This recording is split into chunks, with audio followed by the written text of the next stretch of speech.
Okay, talking to Rob and Joe. Debate. Rob first. How'd it go? I mean, I think there was no question that Barack Obama kind of owned John McCain tonight. I know I followed the undecideds on CNN, and there was no question that without any doubt, Barack Obama did much, much better among them. How does he do overall? I think he looked like a president tonight. He did better among men versus women or versus McCain? He generally does better among women than men. McCain generally does better among men than women, but for the most part, on average, when you pull those together, there's no question Obama did much better among uncommitteds. Okay, Joe? I have to agree. I thought McCain was horrible tonight.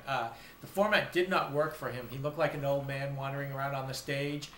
He was angry. Why have they worked before? Town halls always worked for him. You know, I think... Because Obama's not on the stage with him. That's the difference. Right. He's got a stage to himself. Right. And this time he has to actually be on a stage where you can really compare, very side by side, two very different styles. And I think that's where it was different. It works for him in his own party with an audience of people who already support him. Right. It doesn't seem to, particularly given the fact that we watched Obama spend a lot of time after the debate ended on stage, and John McCain He's still on stage, and McCain just disappeared. And so clearly you can see that engagement works. Right. I think McCain repeatedly tried to use snarky little one-liners on what was Obama. That about? Only because I think it was his attempt to show he's tough or to acknowledge Obama. Because why not hit him? Him last time. It's true. It's progress. Right, but he didn't. He just doesn't know how to do it. And when he did it, he just looked evil. And I think that the line for tomorrow is going to be when he referred to Obama as that one, and he said it so nastily. And we just put it on the blog as a separate post. Right. He kind of giggled and goes, "That? Oh, he's right over there. That one." It was the whole thing was when he gets snarky and smiley. That's what he did last time. Right. That's when he becomes just this nasty, angry man. But somehow Obama was able to use a lot of lines on McCain. Yeah. And he did it with, I don't know, a certain grace. It kind of worked when he brought up the bomberan. And when it reminds me of, I've heard a joke years ago about English people, and they could tell you to go, F yourself or whatever. But if they said it with that accent, you'd be like, thank you. Right. And tonight, I think we saw a president. I think that's the most important thing. We saw a president a week and a half ago, and we saw a very distinguished vice president in Joe Biden. And then tonight we saw a president again. Barack was completely in command of the issues, a wide range of issues. I was very impressed, actually. And for everyone who was, grousing about the Democratic primary, I don't think there's any question Barack Obama is substantially better as a campaigner today than he was a year ago. And and I hate to admit it, Hillary helped. Sure. I mean, I know I say it because but she's a tough campaigner, but she made him step up his game, and that absolutely did. So now we get down to the last 30 days. And this guy's ready to go. Yeah. And I think that's the thing that it really is coming back to our who's ready on day one. That's the question that Obama has always had to answer. And I think clearly tonight he's answered that very effectively. Yeah. I couldn't agree more. I absolutely think he showed the nation he's ready to lead us on January 20th. Since we only did 3 minutes, which is good because I want to keep this to 5, why don't we close with where are the polls right now? I asked you guys a week ago. Joe thought they were kind of starting to look good. Rob was thinking they were better, but you were still kind of nervous. Okay, so I'm going to take this one for a second. The problem with the polls today is we've moved out of registered voter polls and into likely voter polls. And what that means is the polling companies are asking a question, are you going to vote? Part of the rationale for doing that is that people are voting today. We have early voting occurring in states today, and therefore whether you're a likely voter or not is now a legitimate question for the moment of now. Right. The problem is, as we saw with the primary, guessing who is going to show up on election day is extremely challenging. And so it's very difficult for me to feel a lot of confidence. Having said that, overall, if you sort of put that whole patina of question over it, there's no question that the map has opened up. And that's what I've been waiting to look for and see. Opened up? It's opened up. You've seen North Carolina. You've seen New Hampshire gone flip. You got Missouri is now leaning Obama. Missouri is the bellwether state. Right. The fact that he's even competitive in that state, let alone ahead in that state, these are the places you want to be. So it's not a huge lead, but it's no question about it, statistically significant. And the fact that the map has opened up so much in Obama's favor in the last week is significant. Right, absolutely.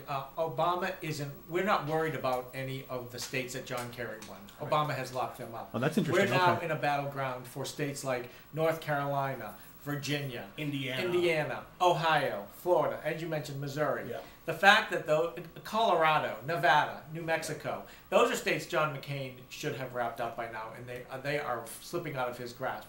Will Obama win all of them? I don't know. But you know what? We're fighting for those states right now, and that's incredibly important. And this is where the money advantage really is going to come to pass, because Obama can afford to protect the territory at home as well as go after some of those swing states. And McCain has had to make some choices, like getting out of Michigan, which clearly was a question of money. You can only be up in so many places at once when you're in a limited budget. I know we were.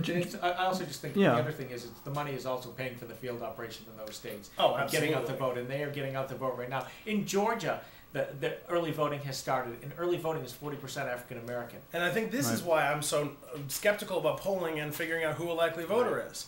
You know, I'd like to guess that they're going to undercount Obama supporters. Right. But it's hard to tell at this point.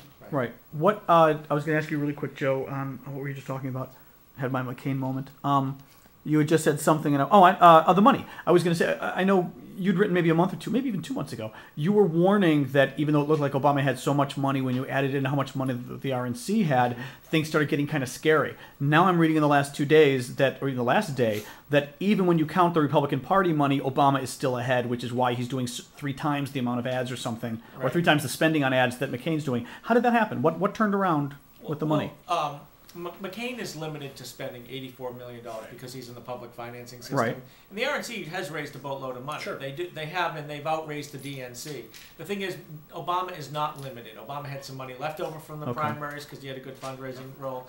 And we're going to find out. We haven't found out what his numbers for September are, but they will break a record. I mean, and I think, you know, especially now, he's got to be pulling in money with these appearances, I would think, because they're great. People, you know, I actually think the other thing that's going on is people are starting to feel it. There's a momentum building. Yeah. People are starting to feel like the victory could be possible. And, right. You know, Democrats were always worried that something's going to happen, but everyone is geared up. The machine is working. The Obama machine. It's quite healthy, I think, this time. It's not at all we got it wrapped up. You know, people are nervous as hell, but confident. You got Elizabeth Dole, who was head of the Republican Senatorial Campaign Committee just last cycle, literally is going to lose her election if the election were held today. In North Carolina, right. In North Carolina. Right. And Mitch McConnell could lose. Mitch McConnell is in a competitive race. In Kentucky. I mean, this is where I think the Senate Minority Leader. This is where the money Obama is spending in field, in all those kinds of operations, it's starting to trickle up. And the question, I think, really is, does Obama, if he is successful, pull enough coattails in to start to tip some of those really key Senate races and put the Democrats in a stronger position in the Senate also there is an energy that starts to be created around this time in a campaign, and when you feel like you're heading towards a victory, then the volunteers start pouring in, more money starts pouring in, it feeds off itself, and I think that's starting to happen too. I think you're seeing that, and we're just getting stories about it from people around the country, and you know, reading articles, and that energy is what gets you over the hump in those get out the vote absolutely efforts. Right. If you've got a demoralized base, they're not going to be there to help you on those weekends, to knock on those doors and to hit all those houses. Right. That's what Obama has, and he's got an incredibly effective digital strategy to back that up, to give people phone numbers to call, to help them call their friends. If you haven't downloaded the Obama iPhone app, it's a great little tool, really interesting, and a great political development technology. So, okay. Any last minute?